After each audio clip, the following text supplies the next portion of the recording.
मेरा नाम सारा है और मैं अपने बड़े भाई की शादी के बाद से ही अपनी भाभी आलिया को देखकर बहुत हैरान होती, क्योंकि मेरी भाभी आलिया का हर साल बच्चा जन्म देना एक मामूल बन चुका था।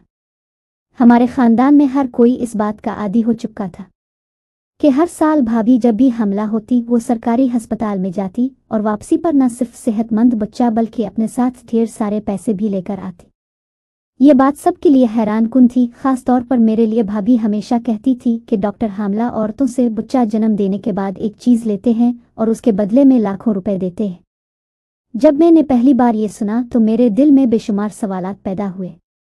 आखिर डॉक्टर क्या चीज़ लेते हैं? मैंने कई बार भाभी से इस बारे में पूछा, लेकिन वो हर बार टाल मटोल करती और यही कहती, तुम अभी छोटी हो, जब बड़ी हो जाओगी और तुम्हारी शादी होगी फिर समझ आएगी, अभी तुम्हें ये बात समझ नहीं आएगी। ये जुमला सुनकर मैं खामोश हो जाती, लेकिन दिल में ये सवाल चुभता रहता था कि आखिर वो क्या राज है जो भाभी हम सबसे छुपा रही है।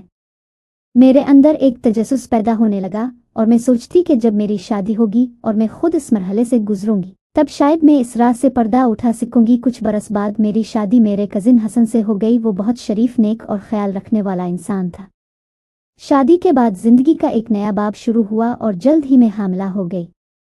जब मेरी हमल की खबर घर में फैली सब ने मुझे दुआएं दी, लेकिन मेरे ज़हन में एक ही ख्याल घूमता रहा, वो चीज़ जिसके बारे में भाभी हमेशा कहती थी। मैं जानना चाहती थी कि आखिर वो डॉक्टर क्या लेते हैं और उसके बदले इतने सारे पैसे क्यों देते हैं। 9 माह के बाद जब विलादत का वक्त करीब आया तो मैंने वही सरकारी अस्पताल चुना जहां मेरी भाभी हर साल जाती थी। मैं सोचती थी कि अब मेरे सवालात का जवाब मिलेगा और वो राज जो इतने अरसे से मेरे लिए मुइमा बना हुआ था आखिरकार खिल जाएगा। अस्पताल पहुंचते ही मेरा दिल बेचैन हो गया। जब हमल के आखिरी महीने आए तो मैं और हसन सरकारी अस्पताल पहुंचे। वहां डॉक्टर इफ़्फ़त ने हमारा इस्तकबाल किया, जो कई सालों से इस अस्पताल में काम कर रही थी।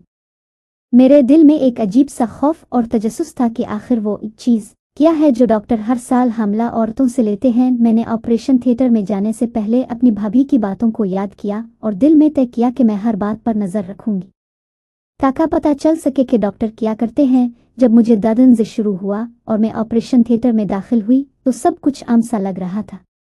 डॉक्टर और नर्सें अपने काम में मसरूफ़ थीं और मैंने महसूस किया कि ये भी किसी दूसरे अस्पताल की तरह ही है।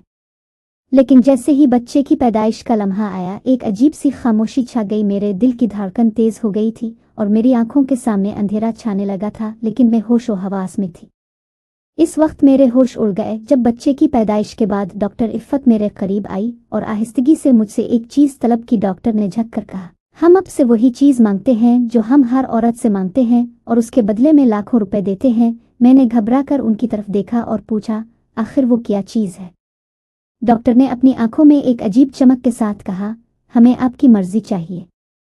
हम अब से आपकी मर्जी, आपका इख्तियार मांगते हैं। जब आप हमें अपनी मर्जी दे देंगी तो आपको दौलत और सुकून मिल जाएगा, लेकिन आपके पास अपनी जिंदगी के फैसले करने का हक नहीं रहेगा। मैं अभी तक जचगी के दर्द से निढाल थी, लेकिन डॉक्टर इफ़्फ़त का रवैया अजीब था। इसने हसन को बाहर भेज दिया और कहा, अब वक्त आ गया है कि तुम्हें वो चीज़ बताई जाए जिसके बारे में तुम्हारी भाभी हमेशा बात करती थी। मेरी धड़कनें तेज हो गईं। डॉक्टर इफ़्फ़त ने आहिस्ता आहिस्ता बात शुरू की, ये वो चीज़ है जो हर औरत के जिस्म में होती है, लेकिन बहुत कम लोग जानते हैं कि ये लाखों की कीमत रखती है। मैं हैरत में थी और समझने की कोशिश कर रही थी कि डॉक्टर क्या कहना चाह रही है। डॉक्टर ने एक सर्जिकल आला निकाला और कहा, ये एक मखसूस उज़्व है जो हर हमला औरत में पाया जाता है और हम इसे निकाल कर एक ख़ास दवा बनाने के लिए इस्तेमाल करते हैं। ये दवा दुनिया भर में बिकती है और उसकी कीमत लाखों में होती है। ये सुनकर मैं हैरत ज़दा रह गई। मेरी भाभी की बातों का राज अब खिल चुका था। डॉक्टर दौलत तो दे देते थे, लेकिन इसके बदले में वो औरतों की जिंदगी का इख्तियार मांगते थे। उनकी मर्जी सब कुछ वो ले लेते थे और उसके बदले में पैसे दे देते थे। मेरे दिल में खौफ बढ़ता गया। मैंने पूछा, क्या ये किसी खतरनाक अमल का हिस्सा है? क्या इससे मेरी सेहत पर कोई असर होगा? डॉक्टर इफ़्फ़त ने मुस्कुराते हुए कहा, नहीं, ये तुम्हारे लिए कोई नुकसानदेह अमल नहीं है और तुम्हारी सेहत पर कोई मनफी असर नहीं पड़ेगा। ये एक छोटा सा अमल है जिसके बाद तुम बिल्कुल ठीक हो जाओगी। मुझे अभी भी शक था, लेकिन मैंने भाभी की कहानियां याद की जो हर बार बहुत सारे पैसे लेकर आती थी। मैंने सोचा कि शायद यही वो मौका है जिसका इंतज़ार मैंने सालों से किया था, लेकिन दिल में एक उलझन बाकी थी। क्या वाकई इस राज का हिस्सा बनना चाहती हो? क्या पैसों की लालच में अपने जिस्म का एक हिस्सा देने के लिए तैयार हूँ? मैंने हसन को बाहर बुलाया और उससे बात की। हसन ने बात सुनकर फौरन कहा, यह तुम्हारी जिंदगी है और तुम्हारा जिस्म। पैसे की लालच में कोई भी ऐसा फैसला मत करना जिस पर तुम्हें बाद में पछतावा हो। ये सुनकर मेरे दिल में एक नया हौसला पैदा हुआ। इस लम्हे में मैंने खुद से सवाल किया, क्या मैं अपनी मर्जी किसी और के हवाले कर सकती हूँ? क्या मैं सिर्फ पैसों के लिए अपनी आज़ादी कुर्बान कर सकती हूँ? मेरे दिल ने जवाब दिया कि यह मुमकिन नहीं। मैंने अपने आप को मजबूत किया और डॉक्टर को साफ जवाब दिया, मैं अपनी मर्जी किसी को नहीं दे सकती। मेरी जिंदगी के फैसले मेरी अपनी मर्जी से होंगे, न कि किसी और की मर्जी के तहत। मैंने डॉक्टर इफ़्फ़त से कहा, मुझे मुआफ़ कीजिएगा, मैं इस अमल का हिस्सा नहीं बनना चाहती। डॉक्टर ने मायूसी से सर हिलाया और पीछे हट गई। मेरे अंदर एक अजीब सा सुकून पैदा हो गया क्योंकि मैंने अपनी मर्जी और आज़ादी को बचा लिया था। मेरे पास दौलत तो नहीं आई, लेकिन मैंने अपनी इज्जत, खुद मुख्तारी और आज़ादी को महफूज रखा। जब मैं अस्पताल से घर वापस आई तो मेरी भाभी ने मुझे हैरत से देखा और पूछा, कितने पैसे मिले?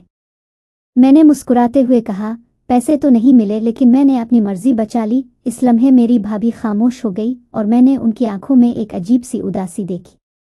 शायद उन्होंने भी कभी अपनी मर्जी कुर्बान की थी और आज उन्हें एहसास हो रहा था कि दौलत के बदले उन्होंने कितना कुछ कीमती खो दिया। मेरे लिए ये तजर्बा एक सबक बन गया। जिंदगी में हर चीज़ का मोल पैसों से नहीं लगाया जा सकता। कुछ चीज़ें ऐसी होती हैं जो पैसे से बढ़कर होती हैं और वो हमारी मर्जी, हमारी आज़ादी और हमारी खुद मुख्तारी है।